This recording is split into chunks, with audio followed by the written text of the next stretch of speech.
Hello दोस्तों, कैसे हो आप लोग। मैं आपका स्वागत करता हूं। मैं अपने इस चैनल पर नई नोटिफिकेशन के साथ में आ गया हूं। IBPS PO और MT पोस्ट पर एक नोटिफिकेशन निकाला गया है, जिसमें आप देख सकते हैं काफ़ी ज़्यादा वैकेंसी देखने को मिलने वाली है। मैंने IBPS PO पोस्ट की वैकेंसी आने वाली है, इसके बारे में टेलीग्राम पे बताया था और फाइनली इसका नोटिफिकेशन आ चुका है। जैसे कि आप देख पा रहे होंगे, IBPS PO का ये बैंक के लिए रहने वाली है वैकेंसी। टोटल वैकेंसी 6432 वैकेंसी रहने वाली है। All India male and female apply कर सकते हैं। PWD कैंडिडेट भी इसमें अप्लाई कर सकते हैं। क्वालिफिकेशन क्या है, एज लिमिट क्या है, इम्पोर्टेंट डेट क्या है, पार्टिसिपेटिंग स्टेट क्या है, बैंक क्या है और नेगेटिव मार्किंग और इंटरव्यू और डॉक्यूमेंट, इन सब के बारे में मैं आपसे बात करूंगा। एग्जामिनेशन फीस इसमें क्या रहेगी वो भी मैं आपको बताऊंगा। बैंक की जॉब है, PO की पोस्ट है, अच्छी पोस्ट है, काफ़ी अच्छी सैलरी इस पोस्ट पे रहने वाली है। वैकेंसी भी काफ़ी अच्छी है। अगर आप इसके लिए एलिजिबल हैं तो अप्लाई ज़रूर करिएगा। चलिए इसका नोटिफिकेशन देख लेते हैं हम लोग।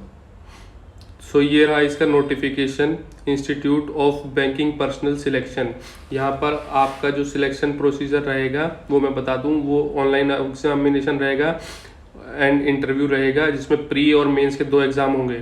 सबसे पहले हम बात कर लेते हैं पार्टिसिपेटिंग बैंक और इम्पोर्टेंट बैंक की। तो पार्टिसिपेटिंग बैंक है bank of Baroda, Canara bank, bank of India, central bank of India, Punjab and Sindh bank, Indian bank, bank of Maharashtra, UCO bank and Indian overseas bank. ये सारे बैंक्स हैं। ये जो आप एग्जामिनेशन देते हैं और अगर आप क्लियर कर लेते हैं तो इन बैंक में आपको, जिसमें ज्वाइनिंग चाहते हैं, किसी एक में आपको ज्वाइनिंग मिल जाएगी। आपकी PO की पोस्ट पर भर्ती हो सकती है। इम्पोर्टेंट डेट देखेंगे तो इसमें 2 अगस्त से इसका एप्लीकेशन स्टार्ट है और 22 अगस्त तक लास्ट डेट रहेगी। तो आप इसको पहले से पहले फाइन कर लें। फी पेमेंट की भी लास्ट डेट सेम ही रहने वाली है, 2 अगस्त से लेके 22 अगस्त तक के लिए। कॉल लेटर डाउनलोडिंग जो है वो प्री एग्जामिनेशन के लिए वो अक्टूबर 2022 में रहने वाला है और अक्टूबर 2022 में आपका प्री एग्ज़ाम होगा। इसके बाद आपका रिजल्ट जो है प्री का डिक्लेयर किया जाएगा वो नवंबर में, और नवंबर में ही आपका मेंस का एडमिट कार्ड भी आ जाएगा एंड ऑनलाइन एग्ज़ाम भी मेंस का नवंबर में ही रहने वाला है और उसका रिजल्ट दिसंबर 2022 में आएगा। उसके बाद लास्ट डेट जो इंटरव्यू की है वो जनवरी-फरवरी 2023 में रहेगी और प्रोविजनल अलॉटमेंट जो है वो अप्रैल 2023 तक हो जाएगा।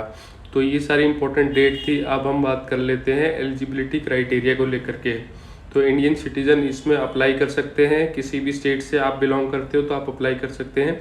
एज आपकी 1 अगस्त 2022 के अगस्त बेस पे देखी जाएगी। Minimum 20 year and maximum 30 year के। ये जनरल कैंडिडेट के लिए है। अगर आप किसी रिजर्व कैटेगरी से है तो उसके लिए रिलैक्सेशन आपको मिलेगा और आपका जो बर्थ है वो 1992 2 अगस्त से लेके 1 अगस्त 2002 के बीच में होना चाहिए। रिजर्व कैटेगरी में अगर आप बिलोंग करते हैं तो आपको रिलैक्सेशन SC/ST वालों को 5 साल का, OBC वालों को 3 साल का, PWD वालों को 10 ईयर्स का, एक्स सर्विसमैन को 5 ईयर्स का। इसके बाद नेक्स्ट देख लेते हैं एजुकेशन क्वालिफिकेशन।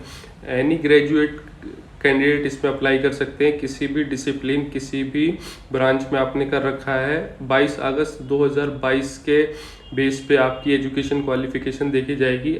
22 अगस्त तक आप इसको ऑनलाइन अप्लाई भी कर सकते हैं और एजुकेशन क्वालिफिकेशन भी 22 अगस्त की देखी जाएगी। आपकी जो कोई भी ग्रेजुएट कैंडिडेट इस पर अप्लाई कर सकते हैं। इसके बाद हम बात करेंगे कुछ PWD के कैंडिडेट के बारे में। उनके रिगार्डिंग कुछ इंस्ट्रक्शन दिए गए हैं। अगर आप उस कैटेगरी से बिलोंग करते हैं तो आप इसको रीड कर लीजिएगा। EWS कैंडिडेट के लिए चलिए बात करते हैं सिलेक्शन प्रोसेस क्या रहेगा। तो ऑनलाइन एग्ज़ाम होने वाला है और फर्स्ट एग्ज़ाम जो होगा प्री एग्ज़ाम, जिसमें English language, quantitative aptitude, reasoning ability से क्वेश्चन आते हैं।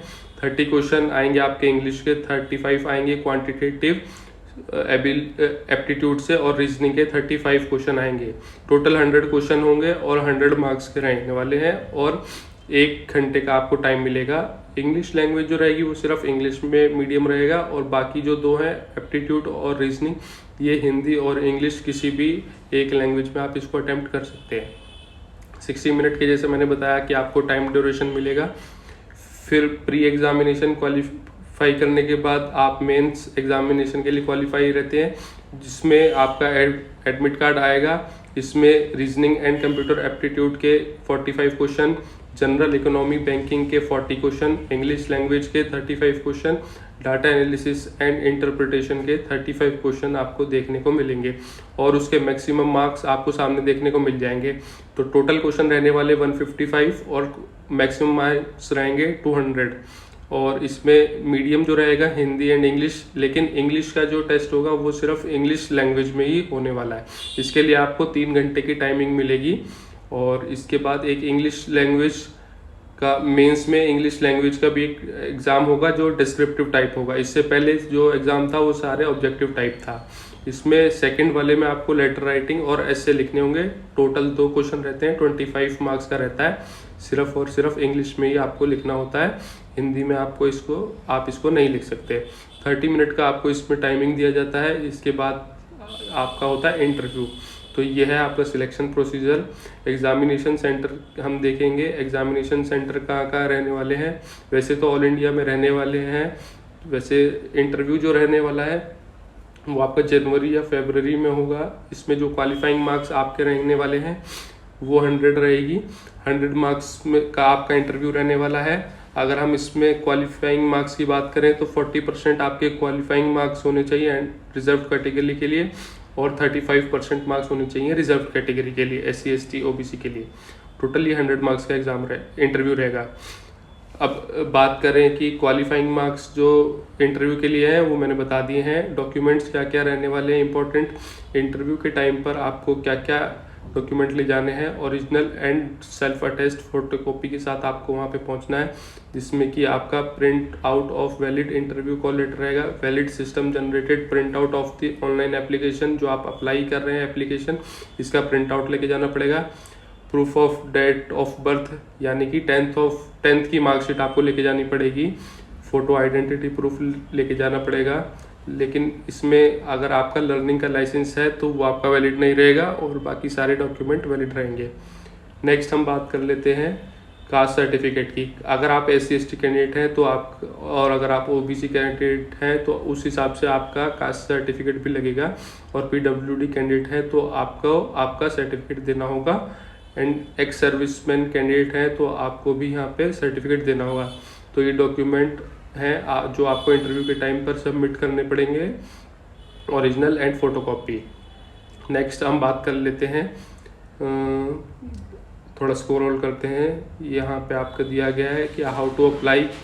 तो अप्लाई कैसे करना है, ऑनलाइन आपको अप्लाई करना है। अप्लाई करने के लिए आपको IBPS की ऑफिशियल साइट पे ही अप्लाई करेंगे। डिस्क्रिप्शन बॉक्स में मैंने लिंक दिया है, वहाँ पे आप नोटिफिकेशन भी देख पाएंगे और अप्लाई करने के लिए भी आपको लिंक मिल जाएगी, तो आप ऑनलाइन अप्लाई कर सकते हैं।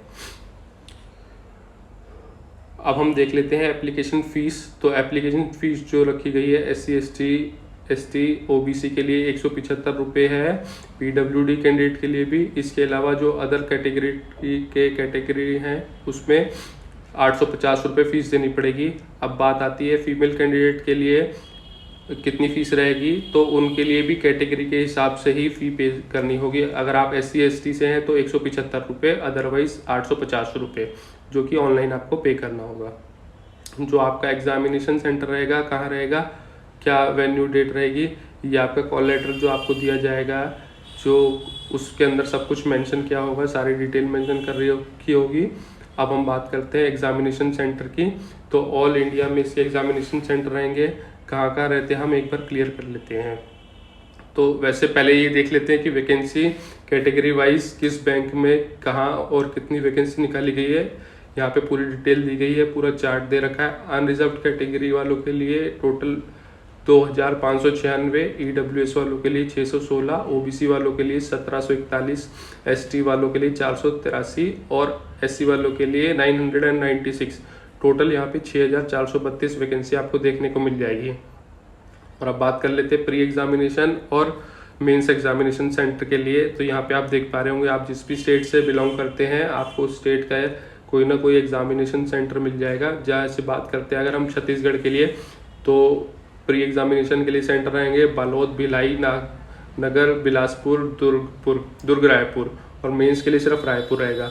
अब बात कर लेते हैं मध्य प्रदेश के लिए भोपाल, ग्वालियर, इंदौर, जबलपुर, सतना और उज्जैन, और मेंस एग्जाम के लिए सिर्फ 2 ही सेंटर रहेंगे, भोपाल और एक रहेगा इंदौर में।